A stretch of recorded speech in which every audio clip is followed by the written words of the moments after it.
What's up, Dolphins? Let's talk about the Week 2 preseason game against the Texans at NRG Stadium. That was a chess match between DeMeco Ryans and Mike McDaniel, and they are two good friends that coached together in San Francisco. Prior to that, Mike coached under Gary Kubiak, where DeMeco Ryans was the linebacker there. So they know each other's styles and work ethics really, really well. And even though we dominated this game and we won 28-3, it was still a chess match, in my opinion, from a strategy standpoint. It was pretty much Mike testing DeMeco's defense to see, how they respond to those full wide sets that he's been reeling out in the preseason, where he can flex the running back out wide. He did that with A-Chain, either left or right, and he can turn that 4 wide set into a 5 wide set, where you have, to focus on the running back now on a potential jailbreak screen. And with a dynamic wide receiver on the other boundary, you can run the jailbreak screen from either side. And, most running backs have better field vision and better lateral movements. So I think they're best fit for those plays. And I believe Mike is going to take advantage of that this year. But at the same time, I think it's a lot of dynamic wide receivers who can take it the distance, like Tank Dell from the Texans, who they just drafted. He can do that. I wouldn't run him with Cedric Wilson or River Craycraft, but I would definitely run jailbreak screens with Berrios or Nzukama, of course. I think either one of them can pose a lot of problems for teams horizontally this year if we use them that way. And I think that can lead to Tua being surgical vertically on the boundaries and in the seams. Maybe not so much to the tight ends, but definitely in the seams, within the slots. DeMeco also has some things that he wanted to see from all three units. He's got a track record of building an aggressive blitzing defense that's filled with hitters and hawks who can get after it. And he wanted to see in this preseason how, Mike McDaniel responds to some of his pressure packages, some of his disguises, some of his blitz attacks up the middle, by seeing if he can create counters off of counters. And I think that's what we saw in this game. Before this game, we had 2 joint practices with them. And they say in them joint practices, the Texans pretty much stifled us a little bit. And them guys was chippy and scrappy out there. And from what I heard, our offense was really only making a lot of good plays whenever the Cheetah was on the field. Whenever he was off, we kind of struggled. They say Braxton Berrios did get busy, and he also showed that in his game. But they say other than that, Chosen didn't really get off how he was supposed to. And, now, if you're a Hurricane fan, you already know what Berrios does. None of this surprises you. And, he's not just a slot receiver. He has the ability to get deep. And he did that on the Texans in practice, tracked the ball extremely well. And, he made some plays on the deep routes.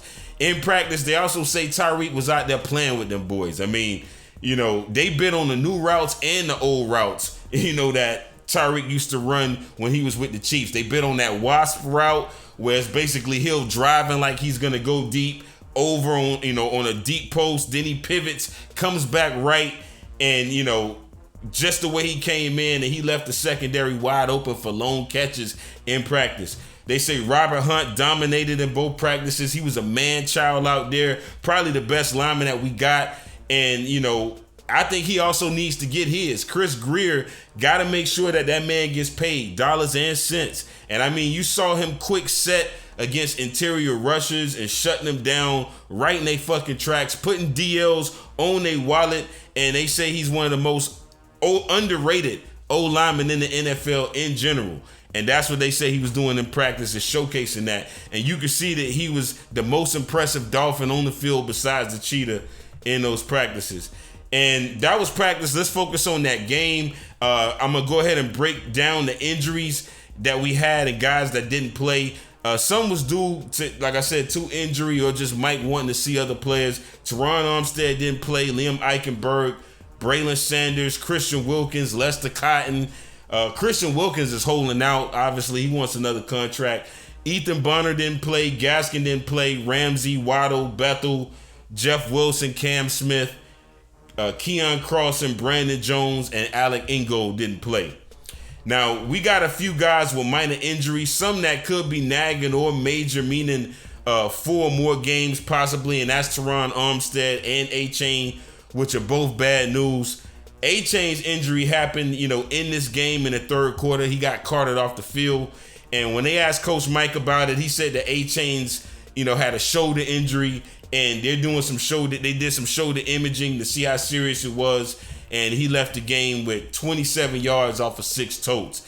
He said he's optimistic about T-Stead, who suffered a lower body injury in one of the practices against the Texans, and sounds like he should be ready for week 1. Robert Jones, he left the game with an injury. Other than that, we pretty much got out of there clean, for the most part. Tua, Tyreek, and Mostert did play in this game, as well as Xavier Howard and the rest of our starters. So we finally got to see them in action. And I must say that Vic and certain players made me eat my words this game, because they did show up and play a lot better. Let's break down each quarter. First quarter, we received the opening kickoff. This time, A-Chain didn't explode for big yardage. He did get stopped inside the 20, and the Texans special team did an excellent job of ambushing him. First play was a terrible play for Tua. He threw a pick on this play. The former linebacker Denzel Perryman, who gave us problems not only in this game, but also in the joint practices, and that translated. He read the RPO play action and just made a great play pretty much. And it was also a bad throw by Tua as well.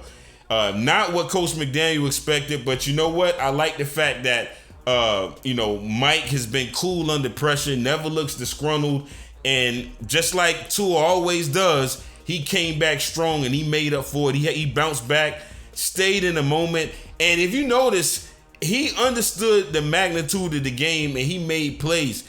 Even though he threw that pick, he noticed that the man was coming.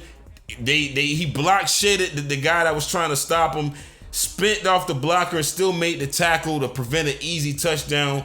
And I know a lot of fans wish that he probably should protect himself and not do that, but I like that. I like that he has that Samoan warrior mentality, of never giving up and doing whatever he can to fight, and that's what he did. And Houston got the ball inside the 10 with the rookie sensation C.J. Stroud at the controls. And what did Fangio do? He answered the bell and stopped the run. We must have got pissed off and just responded from what I said last week, because he stopped running back Dameon Pierce in his track several times. Even though we got them to the one, they ran it to the 1 yard line, we still stacked them up, got the turnover on downs. And, that means that Tua's interception pretty much didn't matter. Mike and Tua responded with a 13-play drive to the end zone, starting with Tua in single-back shotgun, tossing it to Raheem Mostert off of a Berrios motion to the right. And what I love about this drive is it really, the whole game, but especially on this drive, it showed what using a 3-headed rushing attack can look like and how dangerous it can be. And we saw a legit attack this time in real time, and how it could be effective throughout Tua's career if done right and done properly. For example, next play, Tua handed it off to A-Chain, and then he followed that up with throwing a short laser to Salvin Ahmed, who slipped the tackle to move the chains. 7 minutes and 48 seconds, Ahmed got his first handoff and ran hard for like 17 yards. Then Tua connected with Braxton Berrios near the goal line, and Raheem Mostert ran it in for a score. 13-play drive, all sparked by the running backs and by the running game. And we witnessed Tua handling his business after a mistake.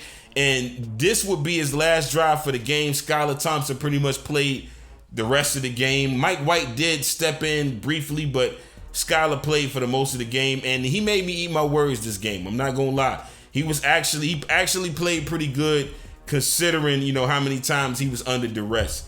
Defense is on the field. And we allowed C.J. Stroud to get into a rhythm on this drive. He completed passes to Nico Collins, Noah Brown, until David Long Jr. penetrated into the backfield on an attempted toss play, and he did some straightening on this play with a tackle for loss. Right there, you saw what we was hoping for when we signed him to pair along with Jerome Baker, is that pop, that enforcer on that linebacker. In the middle of the linebacking core, dropping that hammer whenever we need him to. And he did that on this play. And remember, he played for the Titans, so he's familiar with Houston. And, Long also made a sound tackle at the end of the first quarter as well. Second quarter, Thompson is under center and in tight single-back shotgun bunch set with a wide receiver in motion. And Mike immediately has him running a fake sweep to a deep pass bomb attempt to wide receiver Cedric Wilson. And the football was in and out of the hands of Wilson. It was a good throw, but the placement, I think, could have been better. And yes, it did go in and out of his hands, but I think if Skylar would have just put just a little bit more air under the ball, just place it just 2 steps further, it would have been right on the money.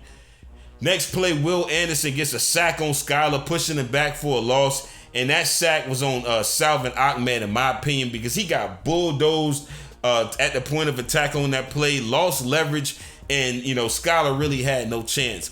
Running backs got to be able to block the blitzer when they coming in. And that, no matter how good of a runner you are, no matter how many touchdowns you score, if you're not blocking for the quarterback, we got to limit your carries. You can't really be in there that many times. Then Greener made a 4-yard tackle loss on number 71, and that made the next down 3rd and 24, and we couldn't convert, and we punted. Defense gets on the field. They forced a 3-and-out. Offense is back on the field. We drove down the field from completions to Cedric Wilson, and we got to the 45-yard line, and Salvin Ahmed saw a lot of touches and was used in motion to make plays. He had 2 back-to-back bounce runs to the right side and finished with a score to put us up 14-3. We ran 15 plays, but and we was methodical on this drive, but that's okay. I think it's good because we got to practice being able to drain teams and get defenses tired and keep them guessing methodically down the field anyway. So this is good practice. Defense forced another 3-and-out on the Texans. Offense gets the ball back at their own 18-yard line. Thompson in shotgun with Eric Saubert in motion. Left hands off to Ahmed, who had the best run of his Dolphin career. Hurdles over a defender and jets to the left sideline. Should have taken it to the crib, should have taken it to the house, but he got chased down by Cater Holman. We get into the red zone, handoff to A-Chain, who got stopped, but then we scored from a Skylar pass to Berrios, and Skylar showed great patience on that play, showed good football placement as well, and that made the score 21-3 going into halftime. Everybody feeling good because we dominated the first half. Third quarter, defense is on the field. Davis Mills is in at quarterback for the Texans.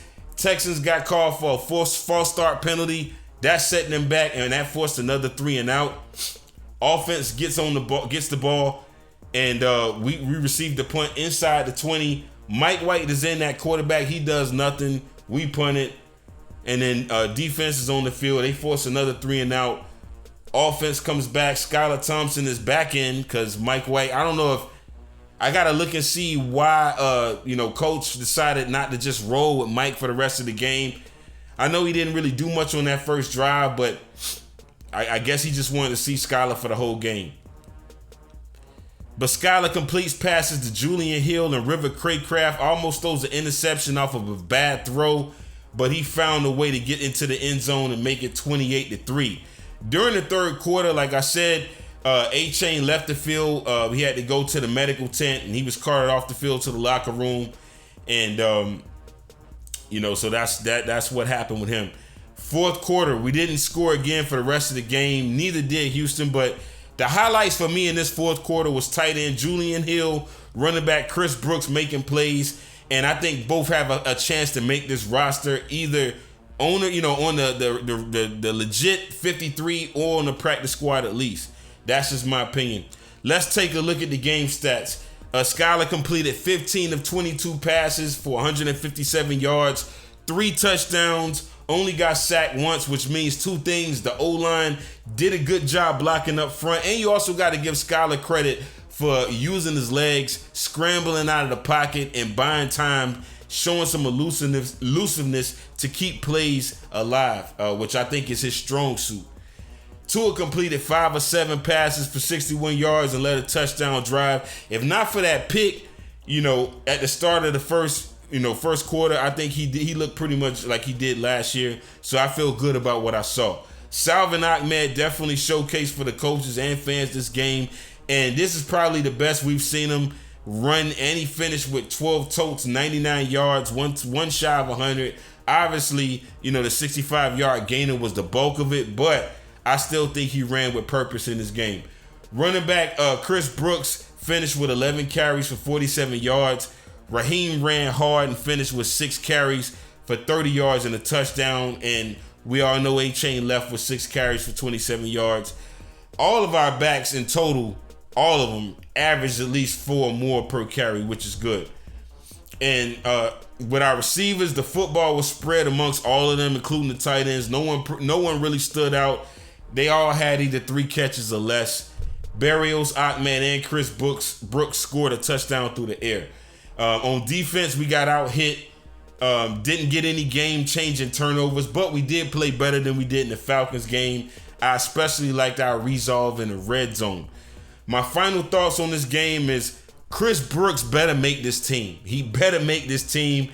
And, you know, that's the only way I'm going to be completely happy with our running game. If we don't keep him on this roster, then, you know, we're going to have to, I think we should definitely go after Jonathan Taylor or Josh Jacobs for sure. But for me, our 4 that we should keep on this roster in the running back room is going to be Mostert, Wilson, Brooks, and A-Chain. If he can stay healthy all season. If Brooks is retained, I'm good. I want to see more from tight end Julian Hill in this Jaguars game.